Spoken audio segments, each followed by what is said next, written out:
ئینسانی ئیماندار خەڵک لێی ئەمینە، دراوسێکەی لێی ئەمینە.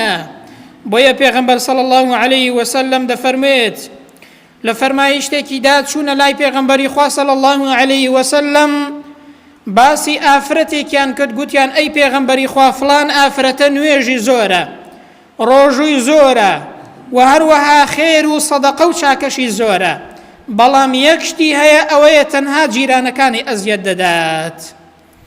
پێغەمبەر صلی الله عليه وسلم فەرمووی هي في النار، ئەو ئافرەتەیە ئەو کەسەیە نوێژ و ڕۆژووی زۆرە، خێر و سەدەقاتی زۆرە، بەڵام تەنها دراوسێکەی ئەزیەت دەدات. پێغەمبەر فەرمووی ئەو ئافرەتەیە لە ئاگردایە، مەرز نییە تا هەتایی لە ئاگردا بێ، بەڵام گرنگ ئەوەیە ئەو سیفەتە ئەزیەتدانی دراوسێ لە ڕاستیدا ئینسان بەرەو ئاگر و بەرەو دۆزەق دەبا، خوا پەناماندات.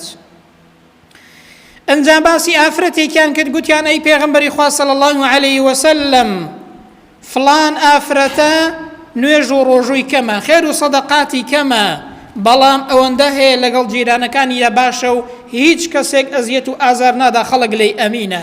پێغەمبەر صلی الله عليه وسلم فەرمووی هي في الجنة، بەڕاستی ئەو کەسەیە لە بەهەشتدایە.